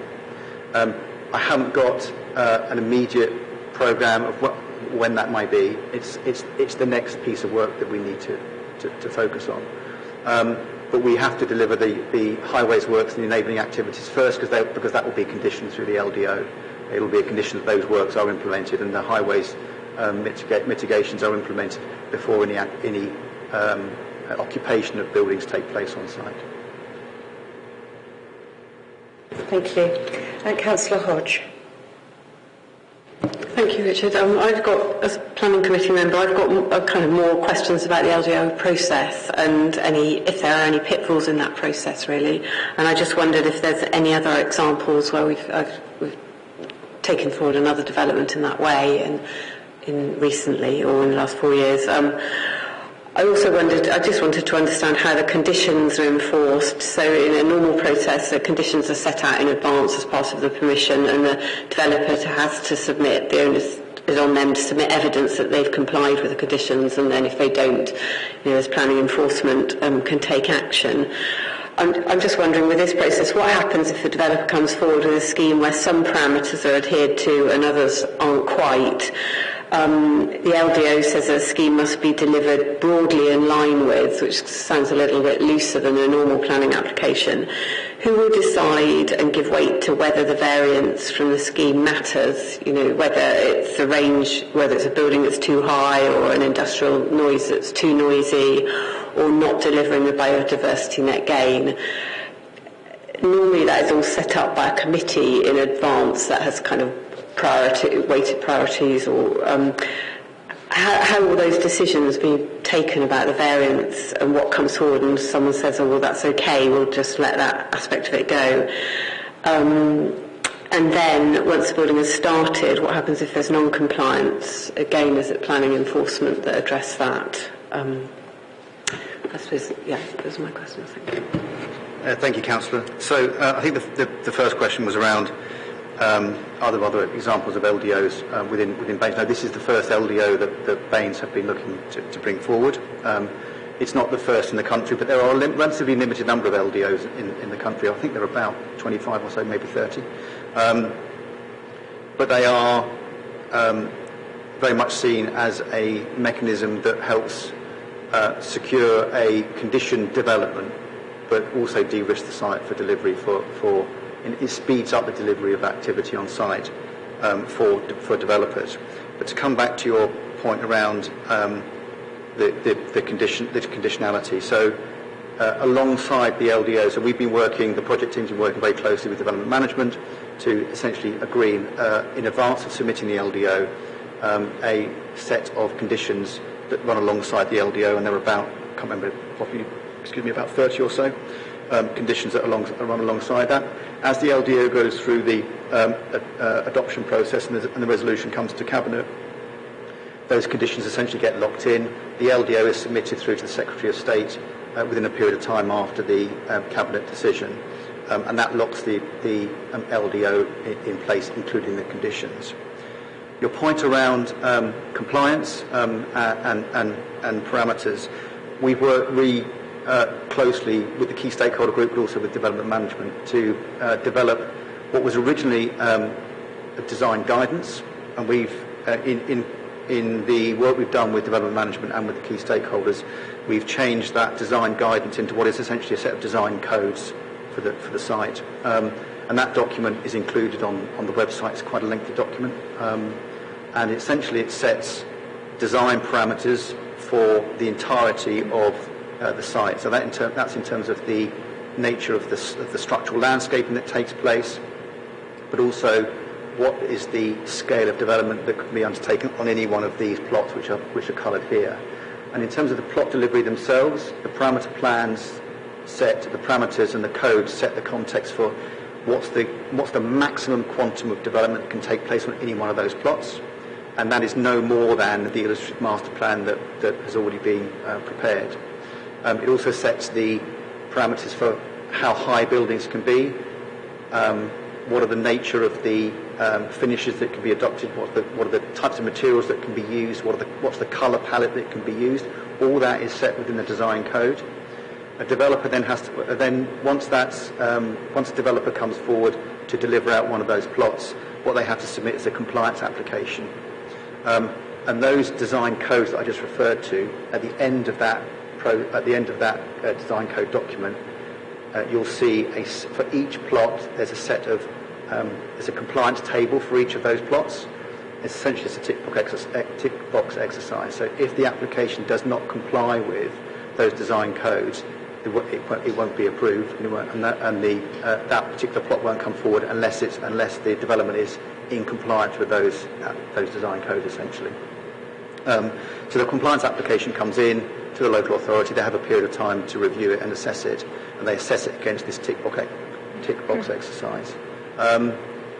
In terms of so you can't undertake development until you've gone through the tick box exercise and you've proved to development management that you are compliant. So it makes it, I wouldn't say it makes it impossible, because someone could always then try and breach what they've done, but then you can go back to the compliance application and that document and seek compliance through that route. The development management can. Of course, concern with that is, as a planning committee, we often have outline permissions. I'm thinking of South Keys that had very tight parameters, and then the application comes forward and those parameters aren't complied with. In the end, we have to take a view whether we're happy about that. And it is the sorts of things you say. A developer will come forward and will say, actually, we can't deliver the roof structure, and this is the application, or we haven't put in the through cycle route. That does happen quite frequently, and we have to take a view on that as a committee. So are you saying in this process that it is quite rigid, that all those boxes have to be ticked? I think other committees members will agree with me. There is quite often variance. We have to weigh up whether we're going to accept it or not. But so is this almost stricter in some sense, and those parameters are set, and there won't be any variance? That the developer that comes forward will have to deliver all of them, or is there someone who takes a decision, or that a particular plan would be okay? It is the fact that the LPA are completely within their right to say, no, your application is not compliant. What we have to remember with this is that the structural landscape, a lot of the structural landscaping that will take place on site will define where, and the spine road itself define where the main features are on site. It will be with the council to deliver those main access routes and the structural landscaping within the site, and then as plots themselves come forward for delivery, that triggers the perimeter planting in the location of those plots. So development cannot come forward unless it's in accordance with those compliance applications and the codes. So yes, it is that strict, and we can be that, or we can be that black and white about it. I think the point that is probably worth making is that where we are in terms of the climate and ecological emergency and sustainable development going forward, the enterprise zone in many ways is an exemplar of that. But if I think development in 10 years' time would look very different if we weren't delivering to this standard that's proposed through the design codes and the enterprise zone. It would look quite, the development itself could look quite tired very quickly. It would look how can I describe it? It wouldn't be future-proofed. Yes, thank you. Future-proofed, exactly right.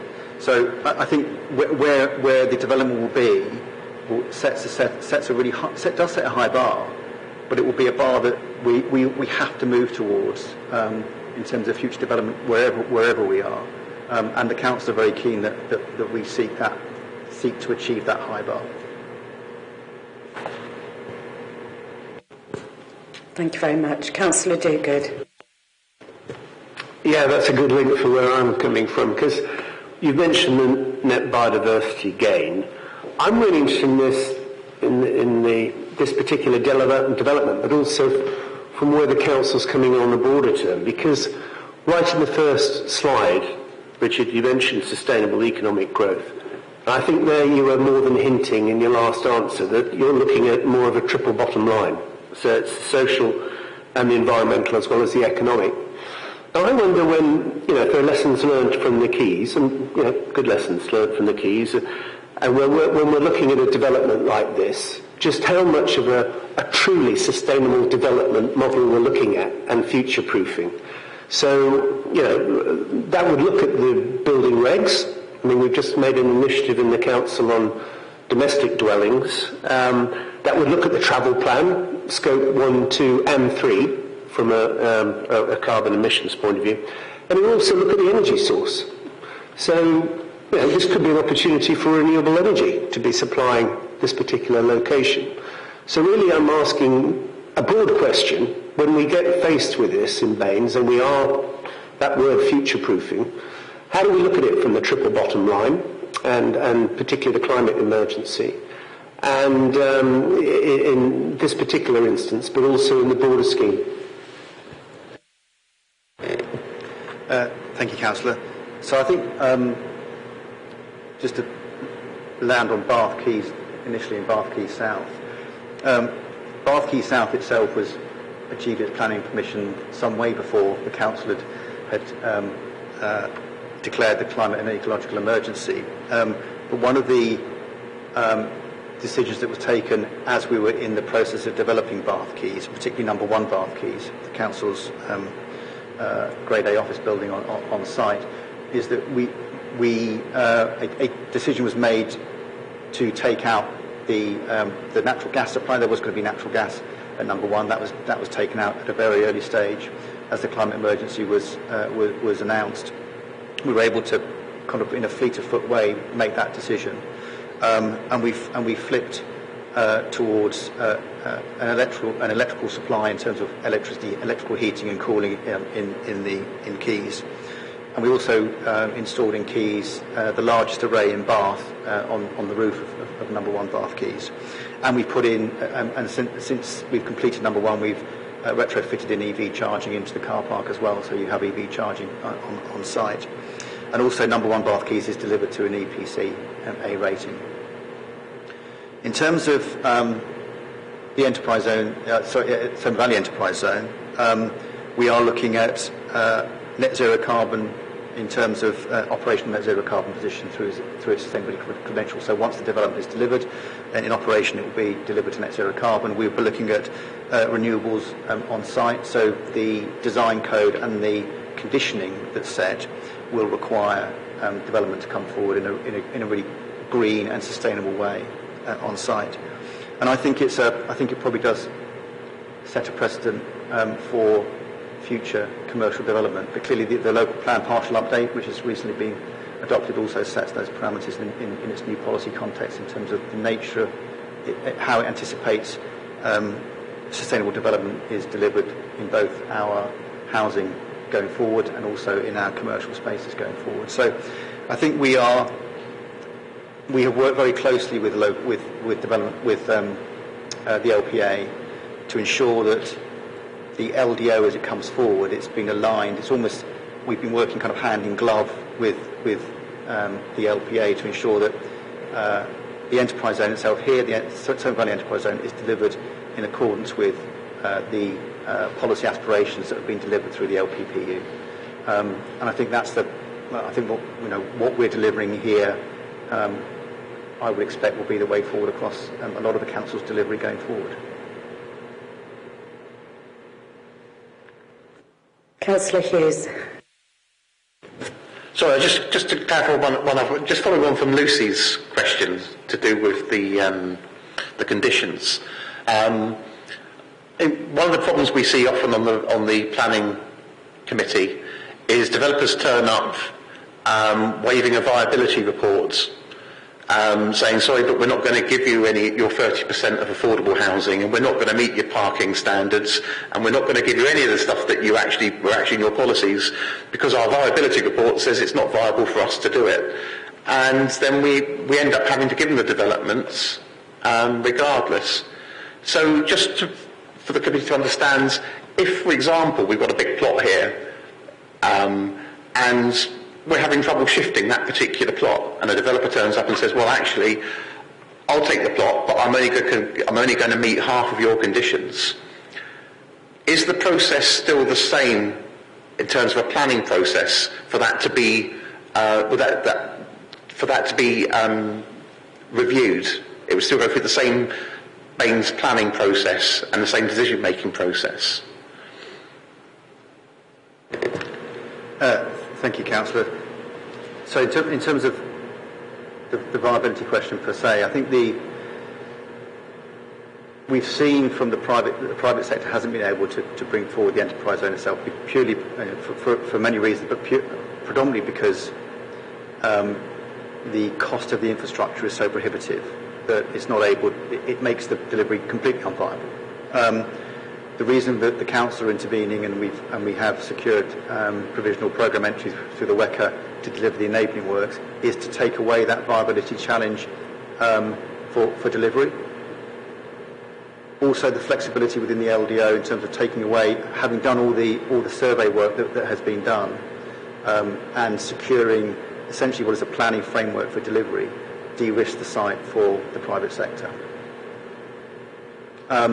So we are trying to get to a position where the viability argument goes away. If we do get to a scenario where viability still remains a challenge, then we have the security that sits behind the design codes and the LDO document to say to developers, you need to comply with the design code and the LDO, and the council.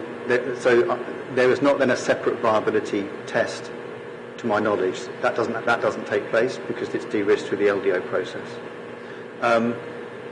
It does lead on to a question about, well, if the sites are not coming forward because developers are saying they're too expensive to deliver. I think there will be certain locations on this site, certain of the plots, depending on the use types, where they will come forward because they will provide a developer with a return on profit. I think the council will also intervene in some plots and bring those forward, subject to internal business cases themselves, but it's itself. If there are other plots that are more difficult to get away, then I think the critical mass that's delivered through those early plot interventions is quite important. What we have demonstrated through the evidence base, economic evidence base, is that there is a strong demand for these types of uses and this type of accommodation in the Somer Valley. There's a very low void threshold for industrial accommodation, particularly in the Somer Valley. My expectation is that demand position will drive will drive the private sector to say, no, we're happy to develop because we can see there's demand, and therefore for a premium product we can charge a premium rent. It doesn't say that there may be a particular site plot that may be more difficult than another to get away. We'll have to work through that as we find that out. But the design codes are set, and the LPA can rely on those to deliver out quality of development. Great, thank you. I have a couple of questions. So we talked about sustainability, future-proofing, and potentially energy renewables. I suppose one of my issues really is public transport, and because not everybody will be able to cycle and walk, especially the disabled, which the government is trying to get back into work. And I wondered whether, as part of the infrastructure, you would engage with broadband companies to get good quality broadband, because that will obviously be a big issue for companies moving in, and also it will be more sustainable, and also good mobile networks, which we don't always have out in the more rural areas. And then just one piece that I picked up from the consultation in terms of homeworking, in terms of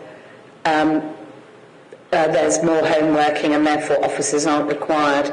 A few months ago, the CIPD, which is the Chartered Institute of Personnel and Development, wrote a piece about actually homeworking has peaked.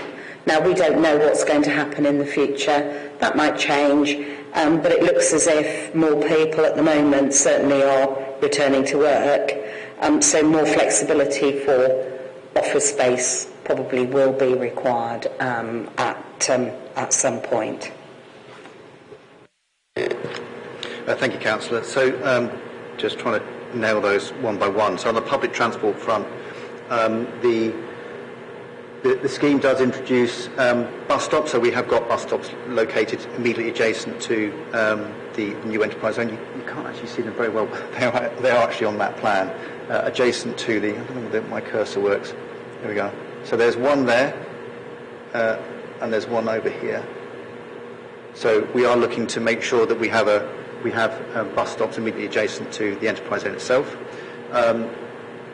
We're also working, well, it's not within the enterprise zone, the Somer Valley Enterprise Zone business case, but we're working very closely with WECA on their CRSTS programme, and we have regular monthly meetings with them to get a handle on where they are with the CRSTS programme, which is clearly looking at improving people's access to sustainable means of transport, and particularly the bus routes that run along the A362, A367 and up the A37.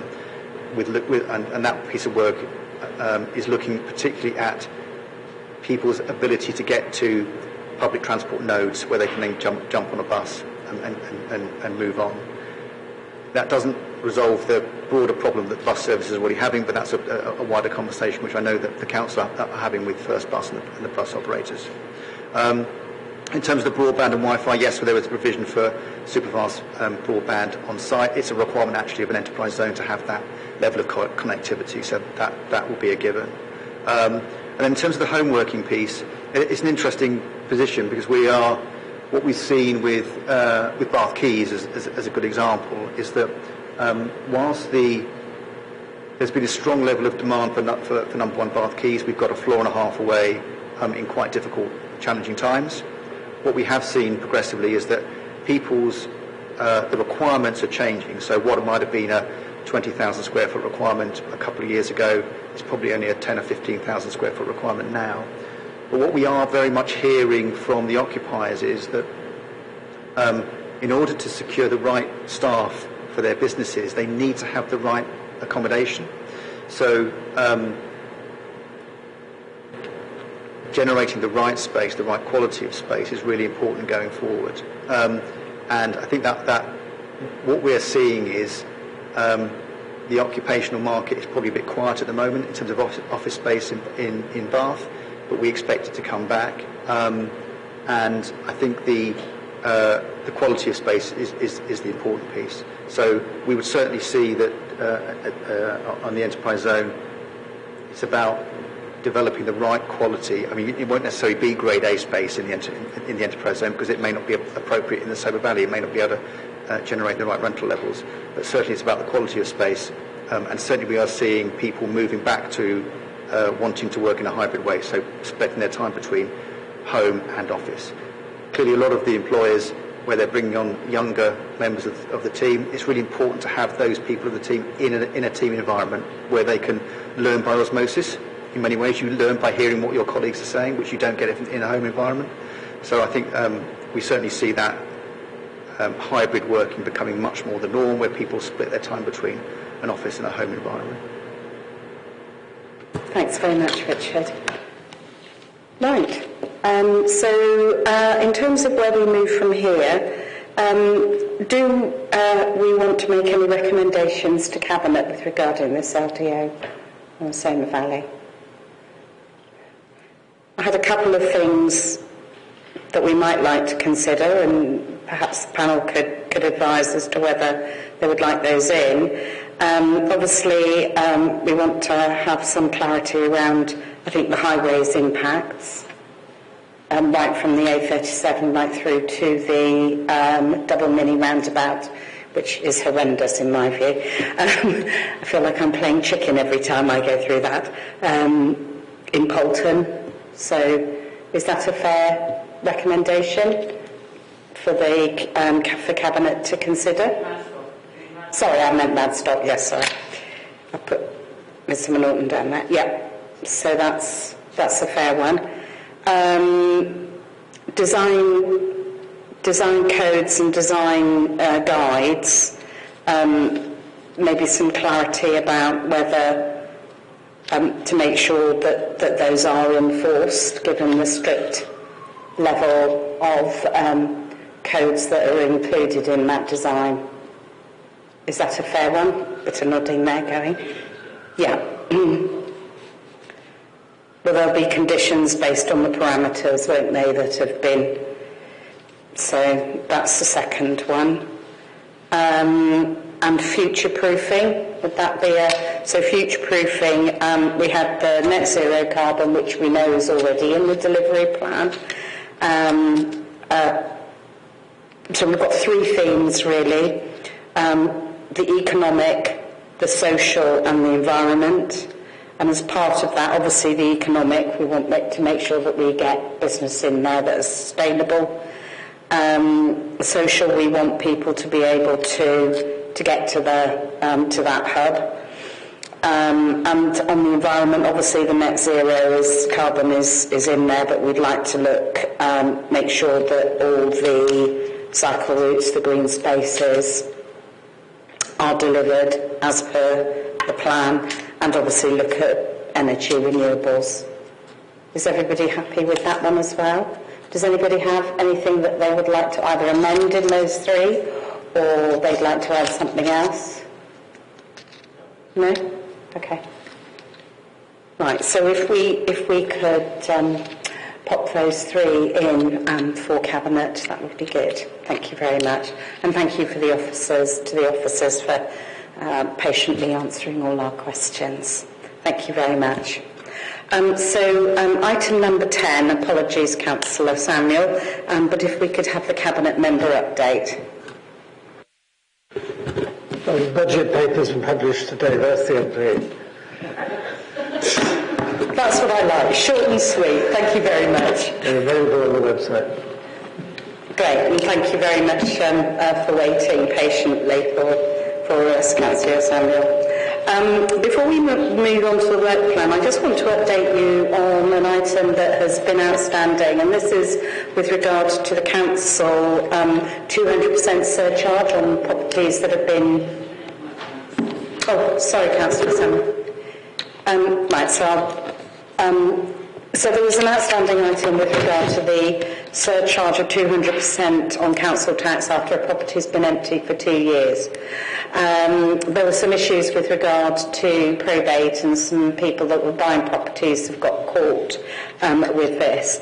I've had a conversation with the officer and come back to just advise the panel that there is nothing that we can do at the moment, because this is governed by statutory instruments, and those are the Local Government Finance Act 1992, so you can look it up on legislation.gov.uk if you like, and the second one is the Rating, Property in Common Occupation and Council Tax Empty Dwellings Act 2018. So at the moment there's nothing we can do as a council, so those statutory instruments. Right, so hopefully there aren't any questions, because I have to admit I haven't read those pieces of legislation yet. So hopefully we'll do at some stage. So moving on to the panel work plan. This is our second to last meeting. Our next meeting and our last meeting as this panel is on the 13th of March 2023. We have 3 items on here. We have the economic strategy, Invest in Bath and North East Somerset, and the aqueous update. We have some items to be scheduled in, which is the emerging digital data and the parish charter, which will be dealt with in the next panel. Is there anything else that anybody would like to add? Nope. So just one on the aqueous review. Is it possible to invite Councillor Blackburn back for the sake of continuity? I know I was away the last time they came in, and I know there was quite a lot of questions asked by Councillor Blackburn. Yes, I think we have a list of those questions which we're going to forward on to the next panel, so that they don't have to start from a blank sheet of paper, but I see no issue with inviting Councillor Blackburn at all. It is actually an update, so where they are, and my understanding is Aqueous did ask to attend to update this panel. All right. So if you wouldn't mind inviting Councillor Blackburn, thank you. Right, so thank you very much for your patience. Actually, we are closing the meeting at 5:57, so thank you.